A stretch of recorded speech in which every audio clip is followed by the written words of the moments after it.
E aí, TDAH? Imagine você vivendo relacionamentos saudáveis com maior aceitação entre vocês, sem brigas por esquecimento, comunicação ruim ou falta de organização. Você pode aprender tudo isso no Clube TDAH em Ação, a caixa de ferramentas para o TDAH. Confere no primeiro link da descrição. O que são funções executivas? Como isso afeta o TDAH? Nesse vídeo você vai descobrir por que o TDAH é um transtorno que afeta as funções executivas e por que entender isso vai te ajudar a entender os seus comportamentos e o que você precisa mudar para que você continue evoluindo no tratamento e na condução do TDAH. Então acompanha até o final. As funções executivas são um conjunto de habilidades cognitivas, sendo que cognitivo vem de conhecimento, ou seja, tudo que você absorve acerca do que está acontecendo ao seu redor ao longo da sua vida. E essas funções podem ser definidas dessa forma: planejamento, organização e priorização, entrar em ação, controle inibitório, autopercepção do comportamento, se mancou, tá ligado? Alternar a atenção entre tarefas e memória de trabalho ou memória operacional, como é conhecido também. E eu vou falar de cada uma delas. Sobre planejamento, organização e priorização. Quando a gente fala de planejamento, é planejar tudo na sua vida. Não é só planejar a sua agenda semanal ou a festa de aniversário que você vai fazer no sábado. É tudo. É a habilidade de você prever quanto tempo vai levar para você fazer cada coisa, ou o esforço exigido nessa ação, ou mesmo pensar minuciosamente em cada etapa desse processo. Quando essa função está meio desregulada, não funciona corretamente, isso passa a impressão de que a gente não está preparado para fazer as coisas. A gente não se preparou bem para fazer uma atividade, para apresentar um relatório, para fazer uma apresentação em grupo, por exemplo. Mesmo que você tivesse tido tempo para se preparar. Você tem dificuldade de gerenciar seu tempo corretamente porque você tem dificuldade em priorizar cada uma das informações que vem chegando até você. E aí fica difícil você sequenciar, você ordenar e saber o que é mais importante fazer.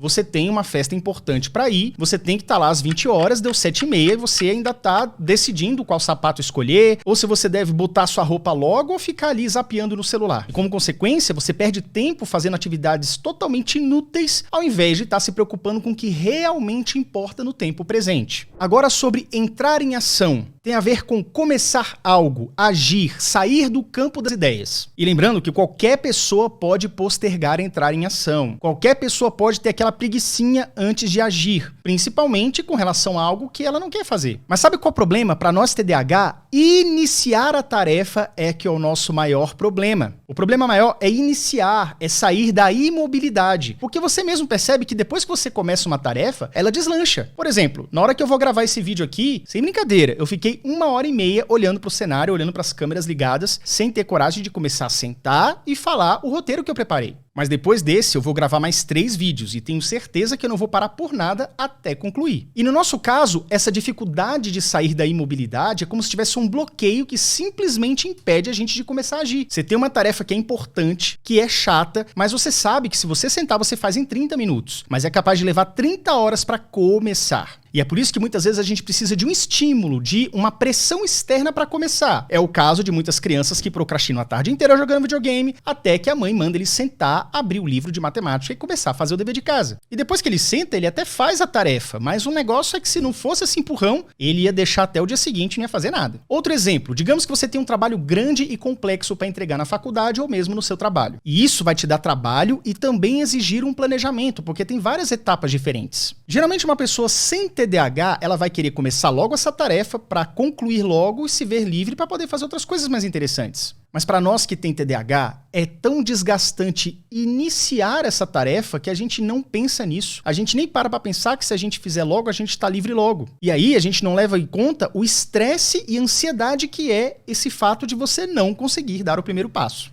E vai só piorando, porque você vai deixar para a última hora para fazer no sufoco, né? A gente simplesmente fica parado, olhando para a atividade, sem conseguir iniciar, deixando tudo para o último minuto. Agora sobre o controle inibitório. O controle inibitório também é conhecido como controle dos impulsos, que é a capacidade da gente controlar as nossas respostas automáticas. Isso porque é muito fácil, se alguém te provocar, você provocar de volta, você dar uma resposta áspera, sem que você pare para pensar nisso. E daí que vem o nosso controle inibitório, que é o nosso freio de pensar um pouquinho mais nas consequências antes de agir. Quando a gente tem problema nessa área, a gente não mede muito bem o impacto das nossas ações. A gente interrompe as pessoas, toma decisões e julgamentos precipitados sobre o que está acontecendo. Agora, a nossa autopercepção do comportamento.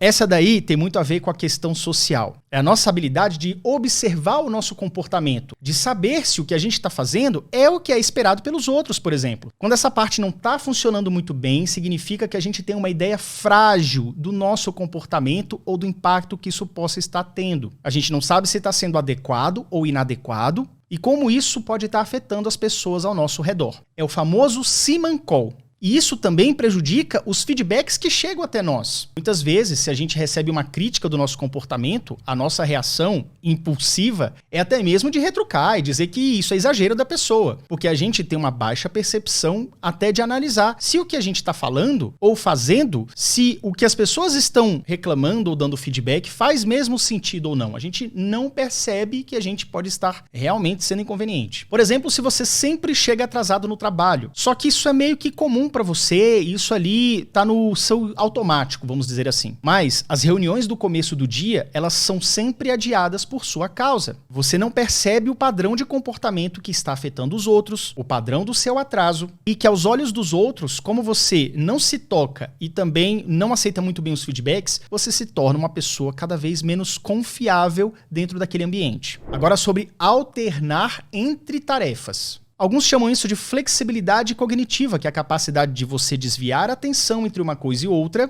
e também se adaptar às mudanças. E se essa parte não estiver funcionando muito bem, você pode se tornar alguém muito sólido, muito rígido, difícil a se adaptar às mudanças, que não dá certo com mudanças. Se mudar um pouquinho lá da sua mesa de trabalho, as coisas já não funcionam direito. Se mudar a sua rotina, se mudar a forma de você fazer determinada coisa, você resiste até o último minuto porque nada pode mudar. E isso também afeta, como consequência, a sua própria capacidade de mudar a sua forma de pensar. Você fica rígido até nisso. Ou também, isso pode causar uma dificuldade de você ser multitarefa, que era o meu caso, inclusive. Eu, quando trabalhava no Banco do Brasil, eu tinha que fazer uma única tarefa. Se me colocassem para fazer uma tarefa de observar um determinado setor ali da área da TI que eu estava trabalhando, e ao mesmo tempo tiver que fazer o monitoramento de outros setores, acabou. Ou era uma coisa ou é outra. Porque quando eu fazia uma, a outra ficava completamente negligenciada. É impressionante, mas eu não dava conta. Agora, sobre a memória de trabalho ou memória operacional. Isso é a capacidade de você lidar com aquelas informações fresquinhas que acabaram de chegar para você, seja fruto de um estudo que você teve ou de alguém te explicando alguma coisa, algum conteúdo. Essa é uma parte fundamental para a resolução de problemas, para você pegar aquilo que você está vendo agora e associar com informações anteriores. Manipular com a sua base de conhecimentos para que assim você tome as melhores decisões. Portanto, se essa parte não funciona bem, você pode ter dificuldade com pensamento analítico. Ou mesmo, essa dificuldade com memória operacional também afeta a parte de você ajustar o seu comportamento a determinada situação social. Voltando àquele exemplo de você sempre se atrasar para o trabalho, a sua memória operacional entra na parte de você não estar presente, não se lembrar de que você sempre costuma se atrasar. E assim, gente, quando eu falo isso, eu não estou dizendo que você esqueceu, você teve uma amnésia, não é nada disso. Eu estou dizendo que isso não está presente para você, exceto se alguém chamar sua atenção: ô fulano, já tem uma semana que você chega atrasado. Aí você, tá, nossa, é verdade, tem uma semana que eu chego atrasado. Mas isso não tá ali na tua vista, entendeu? Aqui não tá na sua, literalmente, na memória operacional de que, poxa, esse comportamento que você faz o tempo inteiro tá ali latente na sua memória para que você, enfim, se toque de que você precisa mudar. Tá entendendo? O controle das funções executivas fica localizado na parte frontal do nosso cérebro, como no lobo frontal e também em estruturas como nos gânglios da base do cérebro, que ficam abaixo dos lobos. Também sabemos que essas funções também são controladas pelo córtex pré-frontal, e é neste local onde funcionam os medicamentos estimulantes. E também é importante saber disso porque existem outras patologias que podem causar disfunções nessa região do córtex pré-frontal. Por exemplo, alguém que esteja em depressão pode apresentar sintomas passageiros de TDAH, mas não é TDAH. Ou mesmo, quando alguém sofre uma lesão cerebral, como por exemplo uma cirurgia ou um grande impacto, e que afeta essa região, aí sim você pode a partir daí desenvolver os sintomas do TDAH. O álcool também pode piorar temporariamente o funcionamento dessa região e dessas funções. Ou mesmo, se alguém tenha um derrame cerebral nessa região, também pode afetar as funções executivas. E como eu já mencionei, os remédios psicoestimulantes, como Ritalina, Concerta e Venvance, eles atuam estimulando essa região a produzir mais dopamina,